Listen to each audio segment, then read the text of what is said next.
અત્યારે તો પેટના છોકરા નહીં રાખતા તો ભાઈ હિંમત તો હારી ગયા એ, પણ હવે હિંમત ના રાખીએ તો શું કરવાનું?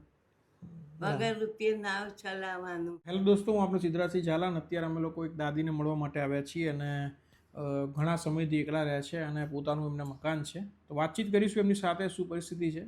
શું નામ દાદી? મંજુલાબેન. મારી સજન વાત કરો. શું નામ છે દાદી? મંજુલાબેન. આખું નામ? મંજુલાબેન ચીમનલાલ શાહ. અચ્છા. શું દાદી તકલીફ હતી? તમને મેસેજ મળ્યો તો મને. એટલે અત્યારે શું હા, તકલીફ? એટલે ઘર ચલાવવામાં તકલીફ પડે, ખાવા પીવાની એવું. અચ્છા કોઈ આવક નહીં એટલે અચ્છા. દાદાને શું થયું હતું? એમને એટેક આવ્યો હતો. એટેક આવ્યો હતો. ક્યારે થયું એવું દાદાને? 5 વર્ષ થાય. 5 વર્ષ. કેટલા ટાઈમથી તમે અહીંયા રહો? અહીંયા હું 8 વર્ષથી રહું 8 છું. વર્ષ. મકાન તમારું પોતાનું છે? હા, મકાન પોતાનું. તમારા દીકરા દીકરી નહીં, કોઈની સંતાનમાં? કોઈ નહીં. સગા સંબંધીઓ? સગા સંબંધીઓ તો બધા બહુ એ છે, પણ શું કરવાનું? અહીં અમદાવાદમાં રહેશે કોઈ? આ બધા અમદાવાદમાં જ છે. કેટલા ટાઈમથી મતલબ આમ તમે એકલા બધું કરો છો? મતલબ દાદા ગયા પછી શું કે કામ કરતા જ તમે? ના, હું તો જો બે આવી સહાયમાં લઈએ લઉં.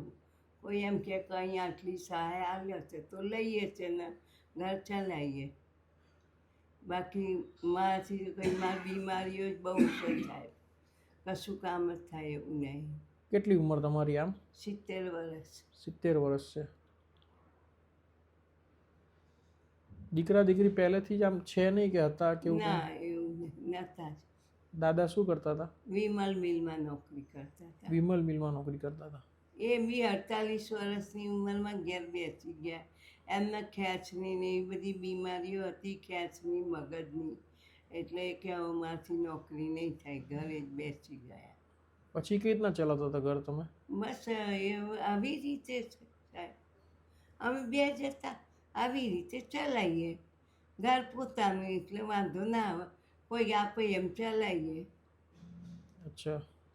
અને ઓલરેડી મારી બીમારીના તો આખી ફાઇલ જ છે સાહેબ. શું થાય તમને? મને તો થાઇરોઇડ છે, ડાયાબિટીસ, બીપી, નળીઓ બ્લોક છે, બધું છે સાહેબ. કાલે જ હું દવા લઈ આવી કૃષ્ણનગરથી. અચ્છા. ફાઇલ એવું હોય તો બતાવી ના દઈશ. ના, ફાઇલ કઈ વાંધો નહીં તમારે. ના, એવું નહીં એટલી સાહેબ. બધી દવા તમારે ચાલે અત્યારે? હા, એટલે દવા શું છે, કૃષ્ણનગર 10 માળિયા ફ્લેટ છે ને, ટ્રસ્ટ ચાલે છે ને, એટલે અમારે શું છે કે અમારા જૈનભાઈમાં એકવારનું ટિફિન આવે છે. મારા સાહેબ શું કે ભંડોળ બહુ ભેગું થયું છે, તો એમ કે આપણે ટિફિન એક ટાઈમ આલો એમ, બરાબર. એમાંય દવા ફ્રીમાં આપતા હતા, પણ ગયા મહિનાએ બંધ કરી દીધી મારા સાહેબે. ને મારે તો સાહેબ તાકાત જ નથી દવા લાવવાની. અચ્છા. અત્યારે દવા લાયા? દવા લાવી અત્યારે. કેટલાની આવે દવા? દવા 3000 જેવી આવે, પણ પૈસા માટે બિલ બી લઈને જ આવીશું, બાકી રખાયા છે મેં. અચ્છા.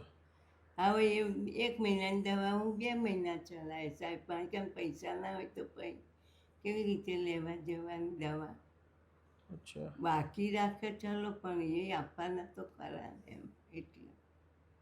પણ એક આ મકાન છે, એ મકાને અમને એ કરવું હોય તો પછી હું આલી દઉં, ના રાખે તો હું ક્યાં જઉં પછી? એ નહીં જોવાનું. અત્યારે તો પેટના છોકરા નહીં રાખતા તો પછી. સાચી વાત છે.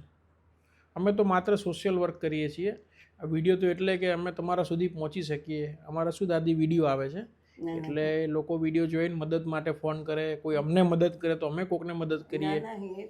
એટલે આમાં થોડું ખોટું કરવા. હા, એટલે તમારા માટે એવું કંઈ નથી, પણ તમે અત્યારે એકલા રહો છો અને પોતે આવી રીતના નાની મોટી મહેનત કરીને પણ તમે આટલી જિંદગી તમારું ઘણું બધું સંઘર્ષ ભર્યું કહેવાય, કારણ કે સંતાનો ના હોય તો તકલીફ ઘણી બધી પડતી હોય. એટલે ઘણી તકલીફના કારણે જાતે રાંધી શકો તમે? હા, કંઈ ખીચડી બીચડી એવું બનાવી દઈએ, 2 રોટલી બનાવી દઈએ એમ. થાય ના થાય તો પછી એમ ચલાવી દઈએ સાહેબ, એવું. તો કરિયાણું જોશે અત્યારે તમને? તમારે સાહેબ કરિયાણાની તો જરૂર છે, એટલે મેં વિરેન્દ્રભાઈને ફોન કર્યો. હા, એ ડૉક્ટર સાહેબનો જ ફોન આવ્યો હતો કે એક દાદી છે એને આવી રીતના જરૂર છે અને તમારો મોબાઈલ નંબર ને બધું મને લોકેશન આપ્યું હતું કે આવી રીતના દાદી બિચારા એકલા રહે છે, એમને આગળ પાછળ નથી, મકાન પોતાનું છે પણ ખાવા પીવામાં ઘણી તકલીફ પડે છે. એટલે વિરેન્દ્રભાઈએ મને પરમ દિવસે જ મેં ફોન કર્યો તો મને કે બા તમારું લાઇટ બિલ હું ભરી દઈશ, મને ફોટો મોકલી આપજો, હું ભરી દઈશ એવું કીધું. કાંઈ વાંધો નહીં તારે, અમે બસ અમારા ગાડીમાં સામાન પડ્યો છે લઈને આવીએ.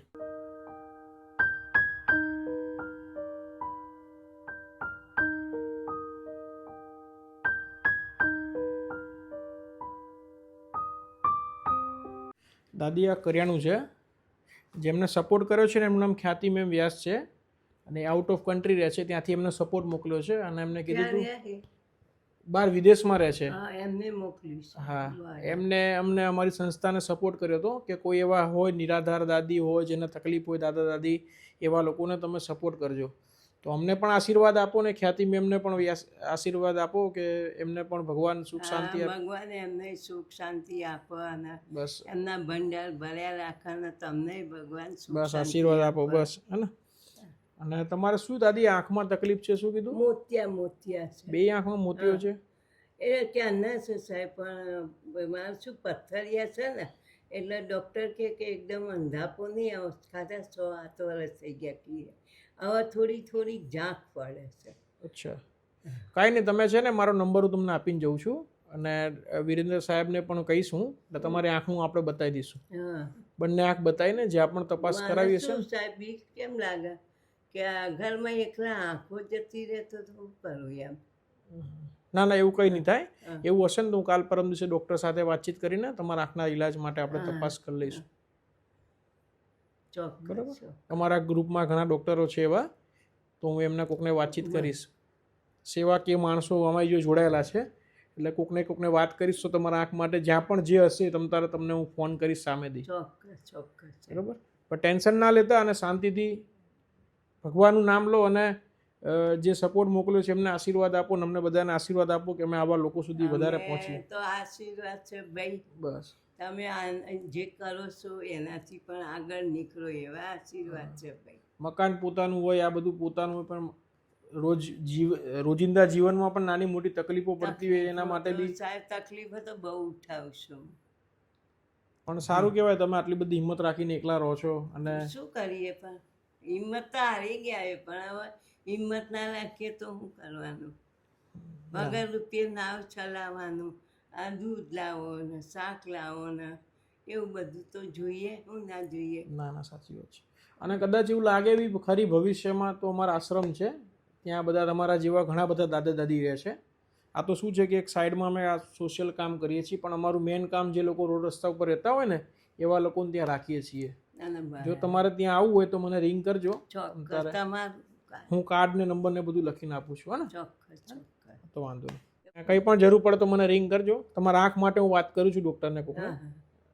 બરાબર, અને ટેન્શન ના લેતા, અત્યારે હિંમત રાખો. તમારા કરિયાણાનો અત્યારે થોડું ઘણું સપોર્ટ છે અને સાહેબને હું વાતચીત કરીશ એટલે તમારું લાઇટ બિલ પણ ભરી નાખશે. અને તો વિરેન્દ્રભાઈને મેં તો પૈસા પૂછ્યું હતું કે એક જ ભરી આપશો લાસ્ટ ટાઈમ સુધી કે બા કાયમ માટે હું બિલ ભરી આલે. મેં મારે એસી બેસી કશું નહીં, આ એક પંખો ચાલે ને આગી પાણીનો આરો ચાલે. ના કંઈ વાંધો નહીં, તારે તો સાહેબ સારા છે, અમે જે જોડાયેલા છે અને અમને પણ નાનો મોટો સપોર્ટ કરે છે. પોતે ડૉક્ટર છે અને ઘણું બધું સારું એમનું કામકાજ છે અને અમને પણ સપોર્ટ કરે છે, એટલે કશો વાંધો, ટેન્શન ના લો. એ તમારે બિલ માટે હું એમને વાતચીત કરી લઈશ અને અમે સાથે મળીને બધું કામ કરીએ છીએ, એટલે ટેન્શન ના લો. દોસ્તો, આપ જે રીતના જોઈ રહ્યા છો તે રીતના દાદી એકલા રહી રહ્યા છે અને પોતાનું મકાન પણ છે અને દાદાને આશરે 5 વર્ષ થઈ ગયા છે અને દાદા અત્યારે હયાત નથી, પરંતુ એક કહેવાય કે એકલા રહીને પોતાનું જીવન ગુજારવું અને રોજિંદા જીવનની અંદર નાની મોટી સમસ્યાઓ નાની મોટી આવતી રહે છે. ખાવા પીવાની વસ્તુ સામાન્ય જે જરૂરિયાત હોય છે એ જરૂરિયાત સતત પડતી હોય છે. તેને ધ્યાનમાં રાખીને ખ્યાતિ મેમ વ્યાસ છે જે આઉટ ઓફ કન્ટ્રી રહે છે અને એમના સપોર્ટથી આ સુંદર મજાનું કામ અમે લોકો અત્યારે દાદીના નાનો સપોર્ટ કર્યો છે. અમે માત્ર નિમિત્ત છીએ, બસ આશીર્વાદ આપજો. સુંદર મજાનું કામ અમદાવાદની અંદર કરી રહ્યા છીએ. આપ સૌના આશીર્વાદથી બસ વધુને વધુ લોકો સુધી પહોંચીએ. જય ભારત.